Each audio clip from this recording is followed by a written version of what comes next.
acelerada, con objetivos perfectamente plausibles para el capitalismo en esta fase, ¿no? Y como vemos, pues está siendo usada en la geopolítica, pues para intentar dominar el mundo, nada menos, ¿no? Entonces es lógico que tengamos una idea sobre la inteligencia artificial, no ya preventiva, como la que ponía el compañero acaba de exponer, ¿no? Sino de auténtica fobia. Yo soy profesor de secundaria, a pesar de haber sido doctor y haber investigado en la universidad. Sinceramente, os he cedido a las personas universitarias todo el terreno, porque siempre me he considerado un activista, una persona práctica.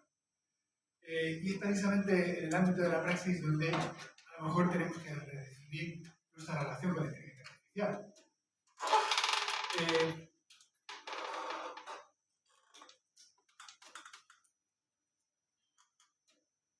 El término de pedagogías bárbaras tiene que ver con las proyecciones que se ha hecho desde la filosofía, una parte de la filosofía, acerca de la pedagogía como si fuera su enemiga.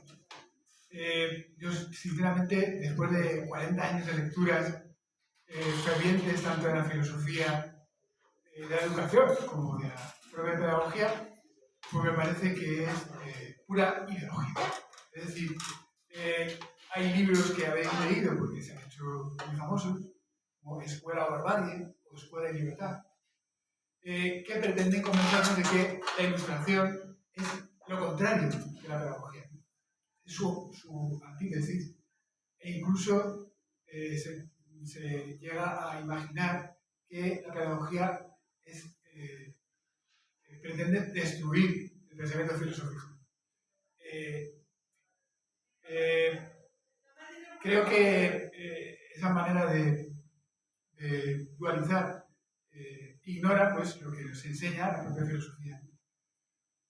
Escuela y libertad. Pues mira, yo a esto respondo. ¿Qué sistema educativo organizó el liberalismo desde el siglo XIX? El liberalismo es el sistema político que ha organizado nuestro sistema educativo, al menos en Europa y en España.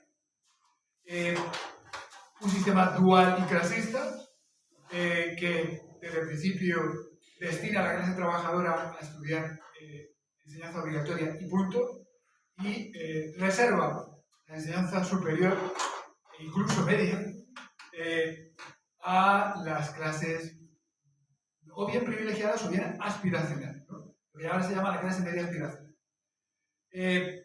Un sistema androcéntrico que destinaba a las mujeres a esa enseñanza primaria, alargada ahora por la enseñanza secundaria obligatoria, primero como alumnas y después como maestras, ¿no? Y un sistema heteronormativo, en el cual no cabía la disidencia de género, no cabía la diversidad de género. Es algo que se vive todavía en los institutos públicos, donde las personas lesbianas, gays, queer, etc., no se pueden manifestar públicamente porque inmediatamente van a ser sancionadas por el entorno, ¿no? Y es que, claro, es que las nuevas generaciones son mucho más homofóbicas que antes. Yo tengo edad suficiente como para haber comprobado que homofobia la ha habido siempre. El problema no es ese, el problema es que el sistema no convierte en parte del currículum en algo que debe enseñarse esa diversidad. Si no se debe enseñar esa diversidad, debe ocultarse. La ilustración oscura, a mi modo de ver, es una versión post-marxista de la ilustración blanca, patriarcal y supremacista. Es decir, que lo que ya era antes la ilustración, ahora digamos que lo es de manera vanidosa, ostentosa y con una cuota de imperialismo quizá un poco mayor, pero no mucho mayor, después de todo lo que hemos vivido. La dialéctica no ocurre pues dentro de las propias élites, no son las propias élites las que se enfrentan, no se enfrenta el Partido Demócrata con el Partido Republicano. Un montaje, un escenario, lo que se enfrenta no es la élite liberal que aspira a que su a sus criaturas vayan a la Ivy League, ¿no? No es esa la clase que se está enfrentando con el tecnofeudalismo, los dueños de las tecnologías en la actualidad. Porque hace poco se presentaban como lo contrario, ¿no? O sea, algunos de ellos hace pocos años se presentaban como señores salidos de la Universidad de Ivy League. De lo que se trata, pues, es lo que está en cuestión y a lo que tienen miedo las élites blancas ilustradas es a que se cuestione la meritocracia. A que se ponga en cuestión la meritocracia, que es lo que hace la pedagogía. Cuando yo hablo de pedagogías bárbaras me refiero, pues, a las pedagogías críticas en el siglo actual, en el momento actual, no solo la pedagogía de Freire o de esos profesores norteamericanos que yo respeto y leo, que enseñan en universidades, muchas veces de élite también. Creo que las pedagogías críticas desde la clase dominante sí que son una contradicción, porque nacieron desde el principio con unas raíces culturales en el marco de la lucha de clases para ponerse de parte de las mujeres, reivindicando la genealogía femenina y feminista, las clases trabajadoras, a través de talleres y laboratorios. Por cierto, la palabra laboratorio obviamente está relacionada con la clase trabajadora por etimología. Los márgenes, la fiesta del mundo al revés, el carnaval. Mi primera investigación seria fue sobre Miguel Martín, el elogio de la locura, frente a las rutinas de la dominación. No hay nada más dominador que imponer rutinas que privan de energía a las personas que participan de ellas. Y por supuesto también los orígenes. Los pueblos originarios, conquistados o minorizados, nos han transmitido prácticas perfectamente vivas, perfectamente reconocibles, que son muy distintas, aunque han cambiado, de los sistemas de pensamiento y poder centralizado. No son las mismas que hace 50.000 o 150.000 años, pero sí que proceden de los orígenes de nuestra especie y nos reivindican como especie. Menos mal. Tenemos a personas que nos están mostrando cómo se puede vivir. Las pedagogías bárbaras, pues, se ponen de parte de las personas bárbaras, tachadas como tales por la Ilustración y por el eurocentrismo que se adueñó del planeta hace poco tiempo. Le cuesta soltarlo, cuesta soltarlo, está costando mucho. Es decir, la descolonización evidentemente no ha acabado. Es un proceso que queda mucha tarea por hacer. La cultura libre, a mi modo de ver, que ya conocen el software libre, es un opuesto del tecnofeudalismo. El software libre y la cultura libre han procedido de la tradición libertaria, los ateneos, las editoriales, las bibliotecas populares, la prensa gratuita. Y por lo tanto, aunque ha sido un detonador de la revolución tecnológica, lo ha sido no para privarnos, no para descapitalizar las clases trabajadoras, sino para, en todo caso, poner a su disposición muchos bienes y muy útiles. Internet y las redes de creación de contenidos han producido cultura con un nuevo sistema de licencias, Creative Commons, copyleft, que reconoce la autoría y permite la reutilización. Además, han ampliado el poder del cooperativismo por medio del código abierto, sin el cual hubiera sido imposible la revolución tecnológica. Bueno, New Linux contra Microsoft, ¿no? Es realmente una época que funcionó. Sin embargo, esa revolución ha sido reabsorbida por el capitalismo. Las grandes corporaciones, especialmente Google, pero también Facebook, Meta, OpenAI, han usado el código abierto para crear software privativo y promover la cultura pseudo-libertaria. Es pseudo-libertaria porque no es realmente libertaria. Que defiende, como el fundador de Facebook, que el futuro es privado y todo puede convertirse en propiedad, es decir, en su propiedad. Así pues, es perfectamente factible que nos pretendamos hackear la inteligencia artificial y que usemos la misma hacha con la que nos pretenden golpear. Hackear consiste en liberar y devolver al común recursos que se habían privatizado. ¿Se pueden hackear los sistemas de inteligencia artificial? Pues tenemos un problema. Los grandes modelos de lenguaje necesitan ingentes masas de datos para operar. Eso es cierto. No se puede crear un mini modelo de lenguaje y pretender que tenga la misma eficacia. Esos datos se habían hecho públicos a través de Internet y de los medios sociales que han jugado con la ambigüedad de la nueva publicidad y las redes semipúblicas para construir un imperio. Ese ha sido nuestro problema, ¿verdad? Incluso lo dice gente de la ultraderecha. Dice, no, es que les hemos dejado hacer a estos señores tecnofeudales, ¿no? Hasta que se han dañado el mundo. En vez de descomponer esos agregados, esas masas de datos, ¿no? Disponibles, se pueden usar como herramienta para devolver al pueblo lo que es el pueblo, después de administrar, que de hecho ya lo está. Si alguien sabe de qué estamos hablando, los datos, los grandes almacenes de datos que hay en GitHub están anonimizados y están disponibles para utilizarlos de manera adecuada en favor de, como un servicio público en favor del pueblo.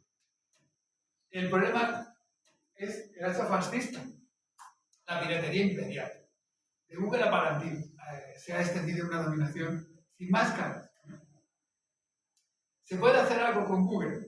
Pues tengo que confesar que como profe de secundaria utilizo las aplicaciones de Google siempre y cuando, ya digo, cumplan con su compromiso de privatizar esos datos, pero yo a pesar de eso no me fío de todo, ¿no? El uso que hago de las aplicaciones de inteligencia artificial generativa es por un correo oficial, correo del instituto, de manera que las chicas y los chicos utilizan credenciales que son oficiales y que no se pueden perfilar.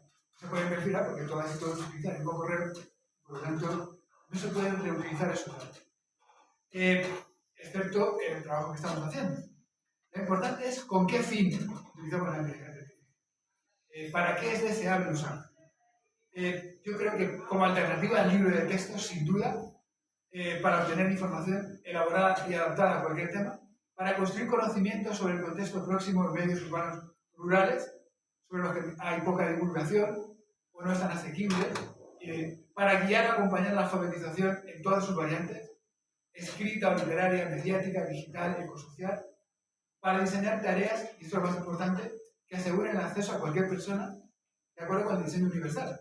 Tareas de investigación, tareas de escritura creativa, por medio de guiones simples o mucho más complejos, que nos permiten crear un segundo borrador. El primer borrador es el guión, el segundo borrador es el que nos suministra la inteligencia artificial, y al servicio de las pedagogías bárbaras. Eso quiere decir que en lugar de empeñarnos en ilustrar al alumnado por medio de lecciones, buenas o malas, de lo mismo, lo que provoca en el alumnado, sobre todo en clases trabajadoras, una reacción proporcional al tiempo empleado. Eso es lo que la antropología de la educación llama resistencia a la copia social. Sigue existiendo y existirá siempre. Es decir, eso es sano que ocurra. El recurso a fichas y actividades que solo ejercitan ciertas habilidades mentales y que sirven para clasificar al alumnado con etiquetas como el nivel de segundo ciclo primario, nivel de primero de la ESO. Pues el uso de la inteligencia artificial nos permite revitalizar la pedagogía como herramienta práctica.